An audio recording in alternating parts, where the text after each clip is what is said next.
अगर मैं मुमतहिन होता तो नंबर 100 का 100 देता। क्या बोलते हैं, कलाम लिखने का अलग देता और पढ़ने का अलग देता, लेकिन मुमतहिन नहीं है, लेकिन इंसाफ की तराजू पे खड़े जरूर है। जो काम मैंने नहीं किया वो आप लोगों ने कर दिया, जो क्या हक था।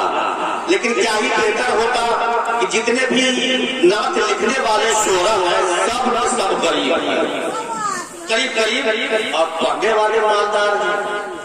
वजह क्या है? वजह ये है कि नात लिखा कोई और है, पढ़ता कोई और है। जिसको आप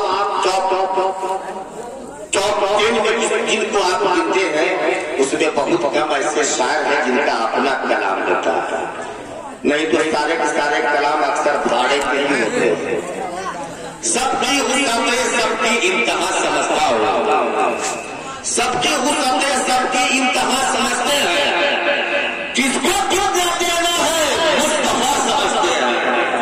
अब देखिए जिनकी बेटियां आज इस लायक हो गई है कि उनको रिदा से नवाजा जाए, ये फैजान मुस्तफा है। मेहनतें हैं उनकी अस्ताज़ा कराम की, तो मैं तो सदर वकार को ही समझूंगा, क्योंकि इनके ही मदरसे से वो नयाबत का काट इनको की चादरें इनको दी जा रही है, तकसीम में होने वाली है।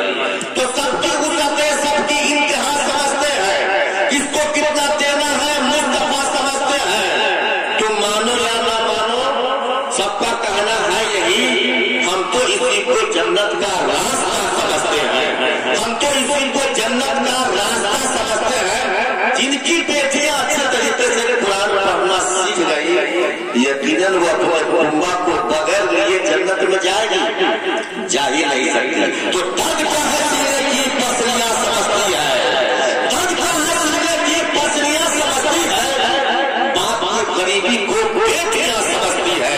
यूं तो आज महफिल में कितने लोग आए हैं, लेकिन बाप की मजबूरी को सिर्फ बेटियां समझती है, बाप की मजबूरी को सिर्फ बेटियां समझती है। अब आप हजरात जिगर थाम के बैठिए, नई सोच और नए फिक्र का एक शानदार जानदार तबीब और बड़ा अंगेज बयान हजरत अल्लामा हाफिज़ कारी मोहम्मद शकील अहमद साहब खुदा अब आपके समाज के हवाले होने जा रहे हैं। आइए इनका इस्तेमाल नारे तकबीर और रिसालत से कर ले, नारे तकबीर। भाई साहब समय दीजिए, ये सोचिए जिसको नहीं है उसका क्या होगा। आपको अल्लाह ने दिया है, रब का शुक्रिया अदा कीजिए और पैसे माशाअल्लाह बड़े अच्छे लोग हैं। मैंने इशारे से कहा कि भाई इशारे में समझ गए और अपने पैर को इन्होंने समेट दिया। नारे तकबीर, नारे